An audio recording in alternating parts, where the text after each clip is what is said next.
Welcome back to Conversations That Awaken by Joe Bandra. If you've been with us since episode 1, thank you for taking this journey with us.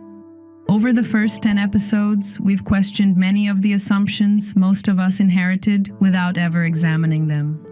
We've explored the nature of reality, the illusion of separation, the origins of belief, the question of God, the self-organizing universe, the fact of being, the limits of language, and the stories we tell ourselves about who we are. You may have noticed that we've returned to some of the same ideas more than once. That wasn't by accident. Some truths cannot be understood by hearing them only once. They must be approached from different angles, examined through different lenses, and reflected upon until they become your own direct insight. Repetition is not about convincing you, it is about inviting you to observe more deeply. Our purpose has never been to give you another belief system. It has always been to encourage you to examine, question, investigate, and ultimately understand for yourself. Because borrowed knowledge is information. Direct experience, on the other hand, is transformation. If you're joining us for the first time, we encourage you to begin with episode 1. Each conversation builds upon the previous one, forming a journey from questioning the world to questioning the one who believes they are separate from it. So wherever you are in the world, thank you for listening. Take a moment to become fully present. Set aside, just for a little while, everything you think you know. And together, let's question everything. I am Kim. I hope you had the opportunity to read or listen to Finding Neve by Joe Bandra. The name Neve, heaven spelled backward, symbolizes a journey of self-discovery, an inward return to the source of true happiness. It is an invitation to look beyond the stories we tell ourselves, rediscover our authentic nature, and awaken to the peace and wholeness that have always been within us. So I want you to picture the early 1980s. Okay, setting the scene. Right. And the air is just thick with that very specific heavy heat of southern India. You are standing on the Chamundeshwari hills in Mysore. Oh, I can practically smell the ancient temple incense already. Exactly. There is this undeniable weight to the atmosphere there. It is this blend of sweeping, dust-hazed views and just an intense, almost palpable energy that seems to vibrate right out of the stone. It is a very powerful place to be. It really is. And somewhere on those hills, at roughly the exact same time, there are two very different men sitting in meditation. And they have no idea about each other. No, at all. They aren't collaborating. They've never met. Yet they are anchored in the exact same dust, looking out at the exact same landscape and wrestling with the exact same deceptively simple question. Which is, what is reality? Yes, what is reality? I mean, it remains the ultimate question, doesn't it? We have built entire civilizations, massive religions, and incredibly complex scientific paradigms just attempting to answer it. Right. And yet, it just consistently slips through our fingers the moment we actually think we have a firm grip on it. Because at first glance, the answer feels entirely self-evident. Reality is just the chair that is supporting your weight right now as you listen to this deep dive. It's the device in your hand. Exactly. It's the ambient noise of the traffic outside your window or the lingering taste of the coffee you just drank. We all operate on this default assumption that reality is simply everything we can touch, measure, and bump our shins against. But when we dig into the source material for today's discussion, which is this fascinating comparative document titled Joe Bandra and Sadhguru on the Nature of Reality, well, that common sense definition doesn't just crack, it completely disintegrates. It really does. So our mission today is to pull from both of these brilliant thinkers. We want to extract their wisdom and compare their philosophies through 6 distinct lenses, covering everything from science and psychology to mysticism and everyday living. Because the overarching thesis shared by both of these men is really profound.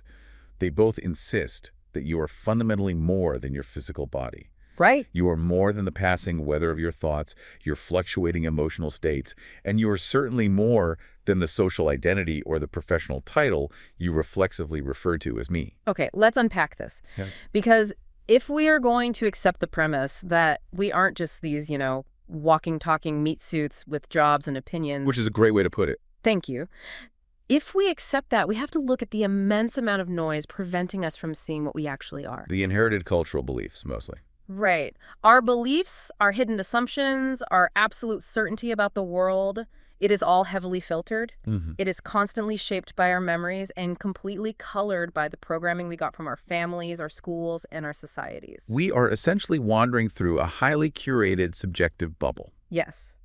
But we operate with the utter conviction that we are experiencing objective truth. And I think what makes this specific text so valuable is that it doesn't present just one monolithic answer. It offers two vastly different roadmaps for navigating out of that subjective bubble. Because Joe Bandra and Sadhguru have very different styles. Very different.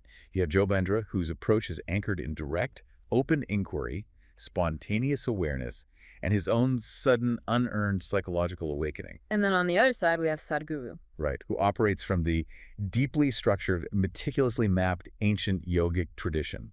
He utilizes very precise methods of inner engineering. And just to be clear for everyone listening, we aren't here to declare a winner between these two frameworks. We are not taking sides. No, not at all. The goal is to use their contrasting viewpoints to relentlessly question the foundations of our own perception. Which means before we can even ask who is experiencing reality, we have to interrogate the actual equipment we're using to perceive it in the first place. The biological hardware. Exactly. We have to look at the severe limitations of our own biology. Because the physical apparatus itself is inherently compromised. It really is. Joe Bandra attacks this from a highly scientific angle. He describes our sensory perception as a biological virtual reality headset. Which neuroscience totally backs up. Completely. We assume we're looking through a perfectly clear glass window at the universe, right? But our biological bandwidth is shockingly narrow. Just think about the eyes. Right. Our eyes are only capable of registering a minuscule fraction of the electromagnetic spectrum. I mean, there's a staggering symphony of light, radiation, and energy surrounding us right at this very second. And it is entirely invisible to us. Simply because we lack the biological hardware to process it. And the auditory system operates under the exact same constraints. We pick up this highly specific, evolutionary dictated range of acoustic vibration. Frequencies above or below that threshold just render the universe completely silent to human ears. But the universe isn't actually silent. We are just deaf to the vast majority of its activity. It's wild to think about. So the brain is taking this incredibly thin slice of visual data and this fractional sliver of auditory vibration, and it is frantically stitching it all together in real time. And it translates these limited signals into our rich internal experience of vibrant colors, complex sounds, and three-dimensional objects. But the critical realization here, and this is huge, is that the brain is not performing this complex translation to reveal the ultimate objective truth of the cosmos. No, it is doing it for one reason only: to keep the organism alive long enough to reproduce. Exactly. It builds a simplified, highly edited biological model optimized purely for survival. And if we look closely at the physics of the environment we are navigating, the narrative of a solid, predictable reality falls apart even further. Oh, the quantum mechanics stuff in the text is mind-blowing. It really is. The text points out the complete collapse of classical certainty.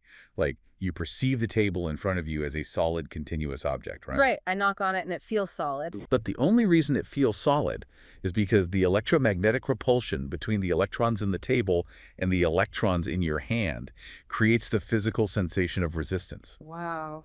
Because quantum mechanics demonstrates that the table is almost entirely empty space. It is just held together by invisible fields and forces. So the solidity is just an interpretation. Exactly. It is an interpretation generated by your nervous system, not an intrinsic property of the table itself. That actually maps perfectly onto how a modern video game rendering engine operates. Oh, that is a great analogy. How so? Well, think about a massive open world game. The computer processor does not render the entire digital universe all at once. If it did, the system would instantly crash from the computational load. Right, it just freeze. Exactly. So instead, the engine only renders the specific textures, shadows, and objects that exist strictly within the player's immediate field of view. That makes sense. The moment you turn your character around, the highly detailed forest behind you essentially ceases to exist in the active memory. It reverts back to underlying code to conserve processing power. Because the engine is programmed strictly for efficiency. Yes. And our brains are essentially biological rendering engines. They are only rendering the specific sensory textures we need to successfully navigate our environment, avoid predators, and find food.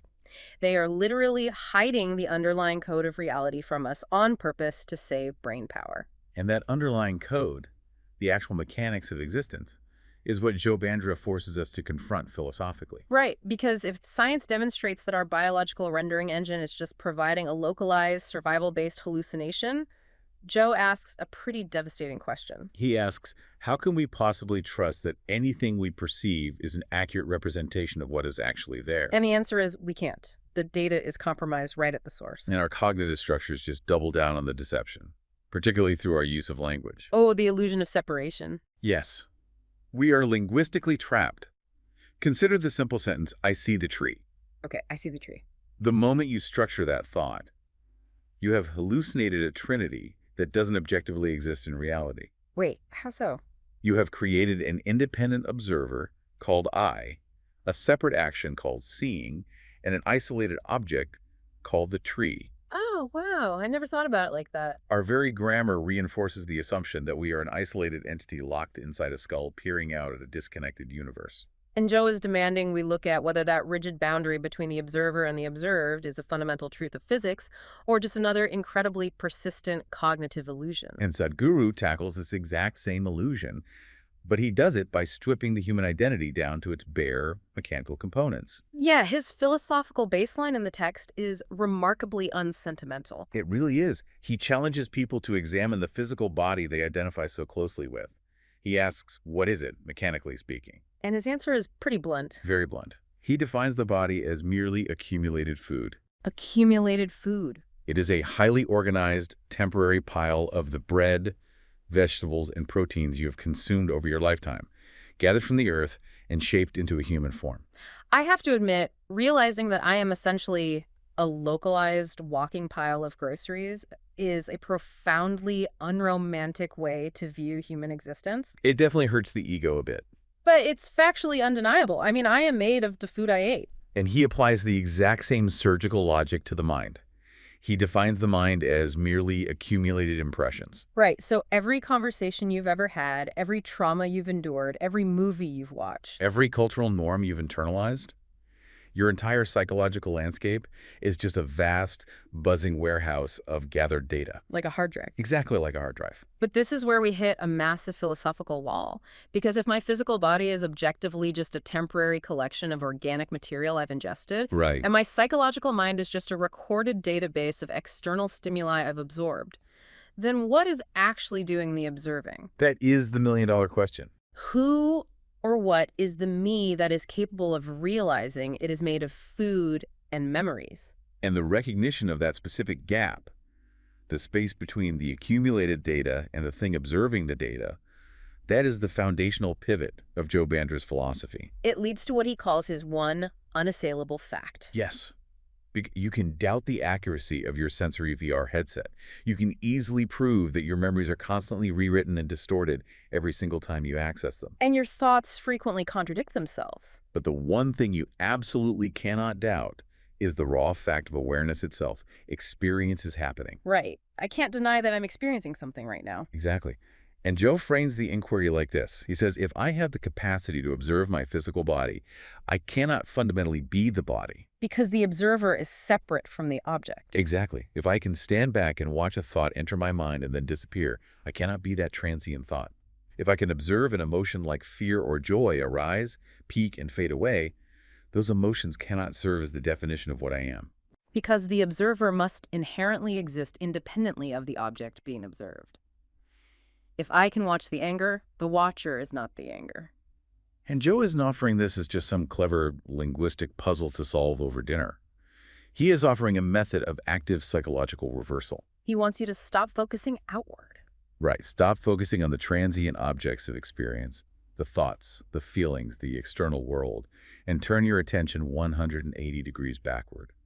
He wants you to rest in the silent, formless awareness where all of these phenomena are appearing and disappearing. And according to the text, this is the precise point where Sadhguru maps out the divergence between traditional scientific inquiry and yogic exploration. Because science is a phenomenal tool, but it is entirely predicated on measuring the external world. Right. It builds more complex microscopes and telescopes to examine the objects of reality. But Sadhguru frames yoga as a distinct science that utilizes the human system itself as the primary instrument of exploration. So instead of looking out, you look in. Yes. Yoga is the rigorous, methodical process of separating the mere neurological buzzing of accumulated impressions from the underlying field of pure consciousness. Here's where it gets really interesting, because when you start applying that internal instrumentation, the conversation shifts from the abstract limits of human biology directly into the messy trenches of human psychology. And it gets very personal very fast. Oh, yeah. It's one thing to philosophically accept that a solid table is actually just vibrating quantum fields. That doesn't really disrupt your Tuesday morning. No, not at all. But the implications become deeply uncomfortable when you realize that your personality is constructed using the exact same illusory mechanics. We have to talk about Joe Bandra's concept of the constructed self. Yes, let's get into that. The text defines this not as a concrete entity, but as an ongoing cognitive project. Your identity is a massive, carefully curated collage. It's built from your deepest unhealed wounds, your proudest achievements, your phobias. Your political affiliations, and the specific narrative you tell yourself about who you are and what you fundamentally deserve. Though it's crucial to note that neither thinker advocates for the complete destruction of this identity in a practical sense, right? Right. To function in a complex society, to hold a job, to maintain relationships, you require a psychological reference point.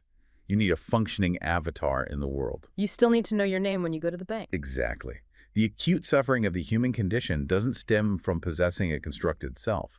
It stems from our total, unyielding belief that this temporary psychological avatar is the absolute entirety of what we are.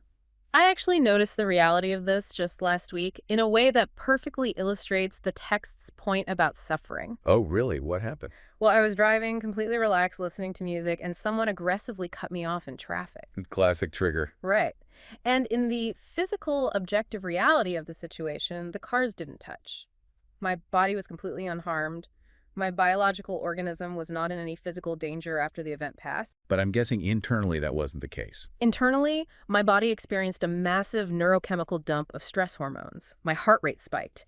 My constructed self felt profoundly disrespected and diminished by a total stranger. The ego took a hit. A huge hit. And I was so identified with the narrative of being wronged that 3 hours later, while standing in the shower, I was having a heated, imaginary argument with a driver who was miles away. You were actively recreating the biological stress of the event entirely through thought. Exactly. The physical threat was completely gone, but my constructed self was actively keeping the psychological wound bleeding. And that physical response to a phantom memory perfectly illustrates what Joe terms the split mind. The split mind. Is a profound cognitive dissonance that dictates almost all human behavior. On the surface level, we all claim to desire peace, harmony, and psychological freedom. Sure, everyone says they want peace. But sitting right beneath that stated desire is the ego, the constructed self, which operates on an entirely different mandate.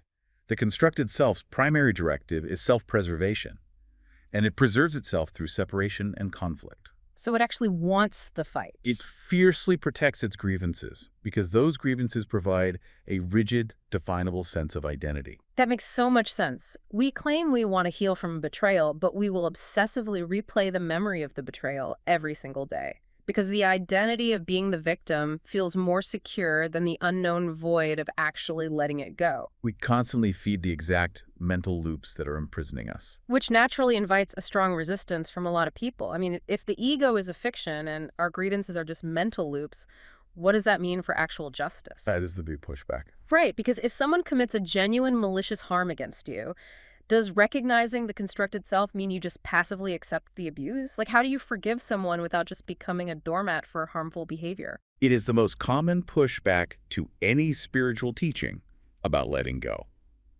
But the text carefully clarifies Joe's specific definition of forgiveness to counter this exact worry. Because he strips it of the religious stuff, right? Entirely. He strips forgiveness of its usual moralistic religious baggage. Forgiveness, in this framework, has absolutely nothing to do with approving of harmful behavior. Okay. It does not require you to reconcile with an abuser, nor does it demand you remain in a toxic environment. So what is it then? It is positioned purely as a mechanism of internal psychological hygiene. Forgiveness is the active release of your psychological attachment to the injury. Okay, I think I get it. Yeah. You can objectively acknowledge that a boundary was crossed, and you can take definitive physical action to protect yourself in the future. Exactly. File a police report, get a divorce, quit the job. Right. But forgiveness means you stop allowing the past event to actively colonize your present awareness. You stop generating the anger in the shower 3 hours later because you recognize that the anger is only corroding your own nervous system. You intentionally withdraw your awareness from the ego's demand for endless vindication. And Sadhguru's framework aligns closely here, though he relies on the mechanics of action rather than just psychological observation. Yes, he states unequivocally that external circumstances will frequently be hostile, unfair, and deeply painful. You cannot control the external variables. But he insists that human joy and human suffering are strictly internal mechanisms. Because when you are identified solely with your accumulated impressions, your reactions are just unthinking compulsions. If someone insults you, the accumulated software demands that you experience anger. It is a reflex. And Sadhguru's entire methodology is about shifting from that blind compulsion to conscious choice. He frames this as taking absolute, uncompromising inner responsibility. You have to stop delegating the authority over your internal state to the random behavior of other people or the unpredictability of life events. So they share this core value, but their methods are different. Joe pursues this freedom through direct observation, creating that wedge of awareness between the stimulus and the psychological response. While Sadhguru pursues it through active intervention. He teaches specific yogic technologies to manually regulate the mind, the chemistry, and the energetic systems to overwrite those automatic karmic patterns. Okay, so if we manage to strip away the biological VR headset, and we actually manage to quiet the relentless defensive noise of the constructed self, Which is no small feat. right, definitely a big if. But if we do, we are left staring into the underlying architecture of existence. We move from psychology into pure metaphysics. The big stuff. Yeah. Yeah. What are these two men actually pointing at when all the illusions are removed? What is reality actually made of? Well, Joe Bandra refers to this underlying reality as the divine creative principle. And he is highly intentional with his terminology here. Because he explicitly dismantles the anthropomorphic concept of God. Yes, he is not talking about a supernatural entity residing outside of the universe, engineering creation like some sort of celestial mechanic. He is describing a self-expressing, self-organizing totality. The text mentions a seed becoming a tree, a cell becoming a human, galaxies self-organizing. Exactly. Pure potential, constantly unfolding. And we really have to move past the cliched metaphors here because Joe's view aligns remarkably well with modern theoretical physics. Like quantum field theory. Right. Instead of the old spiritual cliche of the wave in the ocean, think about reality the way physics describes it. In physics, there are no solid, isolated particles. There is only a vast, underlying, unified field. And an electron is just a localized vibration, a temporary excitation of that singular field. Yes. And Joe is suggesting the exact same mechanism for human existence. The divine creative principle is the underlying field of pure potential. A human being is not a separate object dropped into the universe from somewhere else. You are a localized, temporary vibration of the universe itself. You are the cosmos looking back at itself through a specific set of biological eyes. It's a beautifully elegant, minimalist view of reality. That framing just completely removes the boundary between the creator and the creation. But when we transition to Sadhguru's metaphysical map, the minimalism completely vanishes. Oh, completely. Sadhguru operates from the staggeringly complex blueprint of the yogic sciences. He acknowledges the underlying unified field, absolutely. He states that saying God is everywhere and everything is one energy are pointing to the exact same truth. But he certainly does not stop at vague unity. No, he hands you the technical manual for the entire unseen universe. He maps the invisible architecture with immense specificity. He utilizes concepts that have been refined over thousands of years. He outlines Shiva and Shakti, but not as mythological deities. He describes them as the fundamental polarized forces of masculine and feminine energy that literally generate existence. And he explains karma, which is a word we throw around a lot in the West. Yeah, usually as a cosmic system of crime and punishment. Right, but he explains it as a deeply mechanical process. Karma is the residual imprint of memory, physical, chemical, and psychological, that acts as an automated software program. It silently dictates your future choices based on past experiences. He goes into intricate detail regarding prana, the fundamental life energy, describing how it operates as the electrical grid powering the human software. He maps out the chakras as specific energetic junctions, where the physical body intersects with more subtle dimensions of existence. He even casually discusses energy bodies that extend way beyond our physical form and entirely different dimensions of reality that are just functionally invisible to our standard sensory equipment. It is a comprehensive encyclopedic cosmology. Right. But the vital question the text raises here is, how do either of these men actually claim to know this? Right. Where is the proof? Which brings us to the core of mystical experience. And in this context, mysticism is not defined as mysterious rituals or magical thinking. It is defined as the direct experiential knowing of reality that bypasses the intellectual conceptual mind entirely. And to understand this, we have to look closely at Joe Bandra's personal awakening, which the text details is happening suddenly on April 15th, 2020. And the fascinating aspect of this event is its sheer spontaneity. It wasn't the culmination of decades of disciplined meditation in a cave.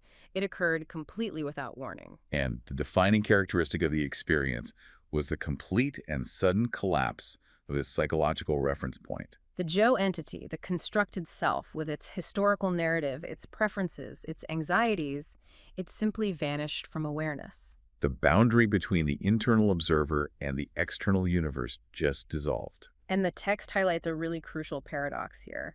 Joe insists that this awakening cannot be claimed as a personal achievement. Because the ego cannot take credit for attaining enlightenment, if the very nature of the experience was the absence of the ego. There was literally no seeker left to claim the prize. He describes it not as gaining new, profound knowledge, but as reality simply recognizing itself the moment the psychological static finally dropped out. The biological VR headset briefly glitched, revealing the underlying code of unconditional unity. Sadhguru validates this possibility of direct knowing, absolutely. But his approach to mysticism is highly systematic. He points out that human logic, while essential for survival and technological progress, is fundamentally a dissecting tool. Right. Logic understands a flower by pulling the petals apart. It fundamentally destroys the wholeness of the object in order to categorize its individual parts. Logic inherently divides reality. So mysticism, therefore, must involve moving beyond the discriminating intellect. And Sadhguru points to defined, attainable states of consciousness, such as samadhi. In these advanced states, the practitioner generates a profound, experiential distance between their pure awareness and their identification with their physical and psychological structures. The relentless dividing mechanism of the intellect goes completely dormant. Exactly, granting access to a unified dimension of experience that human language simply cannot map. But this contrast presents a really fascinating dilemma for anyone engaging with this material. I mean, on one hand, Joe's boundaries collapsed spontaneously on a Tuesday in April. He experienced reality without any effort. It just happened. Right. And on the other hand, Sadhguru presents a path demanding rigorous, lifelong discipline, complex yogic technologies, and intense physiological preparation to achieve these states of samadhi. What's fascinating here is how this begs the question, does this mean Joe's experience was just a random fluke? Or is Sadhguru making it unnecessarily complicated? If a listener wants to dismantle their own constructed self, which map are they supposed to follow? The spontaneous realization or the rigorous technology? And this divergence dictates exactly how they teach. It reveals three massive divides in their methodologies. The first, and arguably the most significant, is their stance on the necessity of a guru. Sadhguru is deeply embedded in the traditional guru-disciple lineage. Very much so. Yeah. In the yogic framework, a realized guru is not merely a university professor lecturing on spiritual concepts. The guru functions as a literal living doorway. They provide essential energetic initiation, they transmit the methods directly, and crucially, they act as a vital safety rail. Because when you begin dismantling the ego and accessing deeper dimensions of consciousness, the psychological terrain becomes incredibly treacherous. You can easily lose your mind. Exactly. The guru is there to prevent the seeker's mind from weaponizing these new states to inflate its own spiritual ego. But Joe Bandra offers a severe, intense warning against this exact dynamic. His central caution to anyone seeking truth is to absolutely refuse to put anyone, including himself, on a pedestal. While he acknowledges that teachers can offer valuable pointers, he warns that the moment a student surrenders their own critical inquiry to a master, guidance quickly rots into psychological dependence. He relies on a classic Zen metaphor to illustrate this trap, which I love. He says the teacher is merely a finger pointing at the moon. Right. The ancient texts, the structured religions, the charismatic gurus, They're all just fingers. If you spend your entire life worshiping the finger, obsessing over the exact angle of the finger, or violently arguing with other people over whose finger is holier, you will tragically miss the moon entirely. His mandate is absolute. Truth does not belong to any individual, any institution, or any ancient tradition. It is accessible directly through your own awareness. Which naturally leads to the second major divergence, method versus inquiry. Sadhguru offers a path of profound transformation. He requires sadhana-disciplined, daily spiritual practice. He requires kriya, internal energetic manipulation. He insists that the human nervous system and physical biology must be meticulously prepared and physically upgraded to sustain higher levels of consciousness without breaking down. Whereas Joe offers a recognitional path, it relies heavily on self-inquiry, relentless psychological observation, and using focused reason to strip away illusions. You aren't building a new enlightened self. You are simply recognizing what is already fundamentally true in the present moment, underneath all the noise. To draw a comparison, Sadhguru's methodology is akin to enrolling in an intense, multi-year elite fitness boot camp. You have to put in the hours, master the techniques, follow the strict diet, and physically restructure your nervous system until your body is capable of handling the massive energetic load of enlightened awareness. That's a great way to look at it. And Joe's approach suggests that you have spent your entire life wearing a pair of heavily distorted, dark sunglasses without realizing it. You don't need to undergo a decade of physical training to see the sun. You just need to become acutely aware of the glasses, reach up, and take them off. Because the light is already there. Exactly. And honestly, both approaches possess deep structural validity.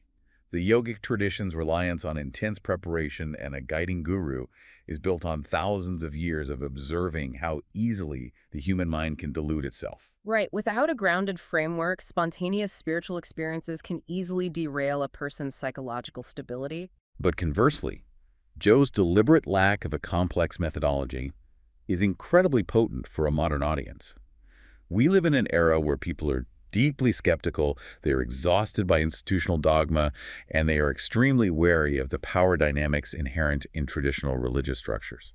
Joe's willingness to just say, "I do not know," regarding the complex mechanics of the universe isn't a failure of knowledge, it's a deliberate strategy. If you hand the mind a detailed map of the cosmos, the mind will just build a new conceptual box to trap itself in. Admitting you don't know the answers is the absolute prerequisite for genuine discovery. It removes the barrier to entry entirely. But the ultimate test of either philosophy is not how elegantly it maps the cosmos or how profoundly it dismantles the ego in deep meditation. The ultimate test is application. So what does this all mean? How does this abstract mysticism integrate into the crushing mundanity of everyday living? Because if realizing the nature of reality doesn't alter how you handle a stress-inducing email, a chronic illness, or a failing relationship, then the philosophy is practically useless. And the text is adamant on this point. Neither Joe Bandra nor Sadhguru advocates for using spirituality as an escape hatch from reality.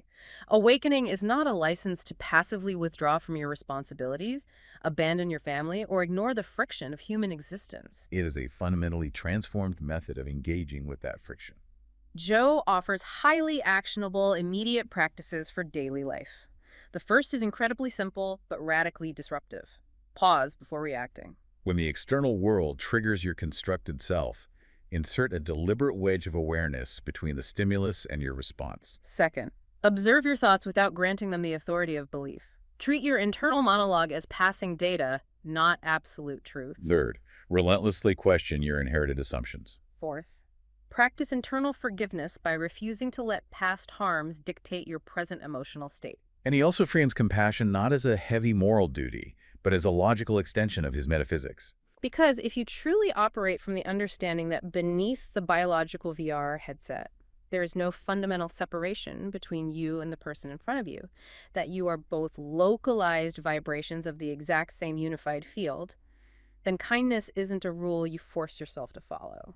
It becomes a natural, undeniable instinct. Inflicting harm on another person becomes literally synonymous with inflicting harm on yourself. It completely rewires your moral architecture. Sadhguru's practical application is equally focused on fierce engagement.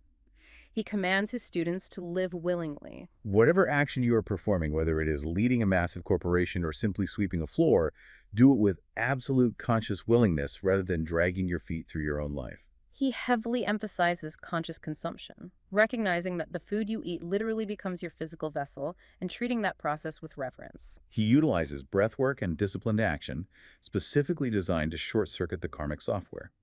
He wants you to catch the automated compulsion before it fires and replace it with a conscious choice.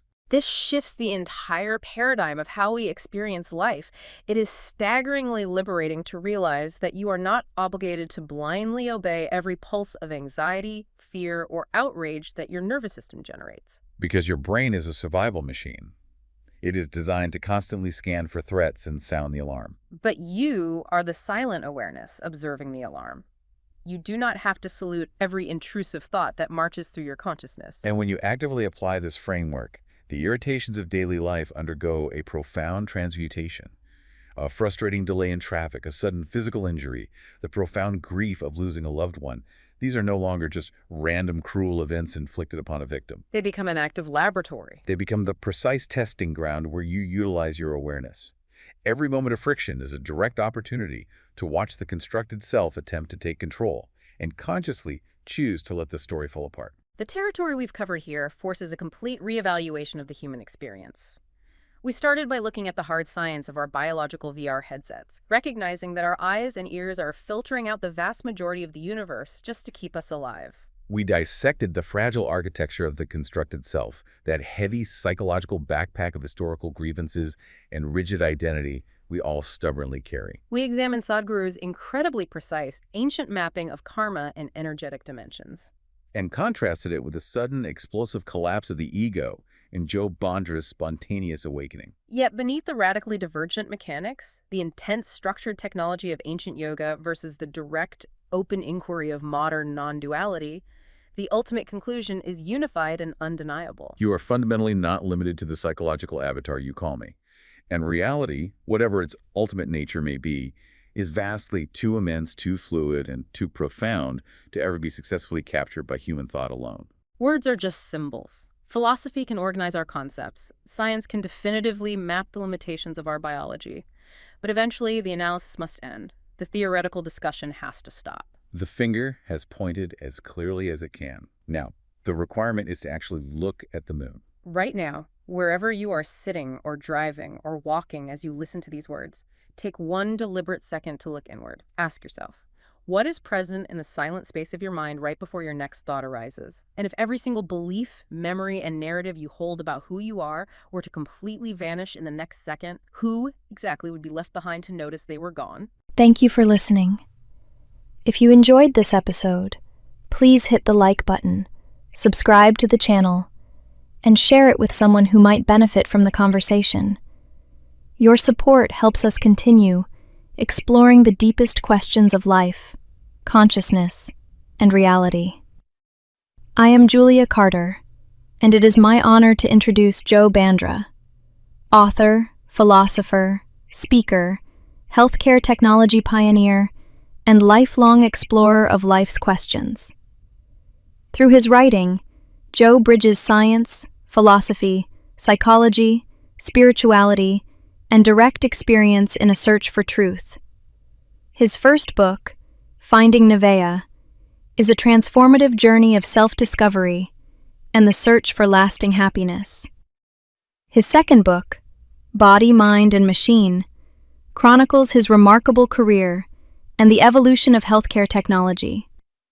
His next book, The Nature of Reality, explores consciousness, existence, and the mysteries at the heart of human experience. Joe's work invites us to look beyond what we think we know and awaken to a deeper understanding of ourselves and the universe we inhabit. Life often feels like an endless list of tasks, constant noise and distractions, pulling us in every direction. We're all searching for happiness, but what if we've been looking in the wrong places all along? This was Nivea's journey. Lost in the noise, she felt cut off from the peace and happiness she longed for, until she met Joe Bandra, an unconventional, insightful philosopher with a different perspective. Jay, as he is simply known, didn't hand her a map. He gave her something far more valuable, a compass, a way to turn inward, navigate her own thoughts, and uncover the clarity hidden beneath the chaos. Readers around the world have been touched and inspired by finding Nivea. Your journey to inner peace begins now. Get your copy of Finding Nivea, available on Amazon and at findingnivea.org, or listen to the audiobook on Audible, Spotify, Apple, and other platforms.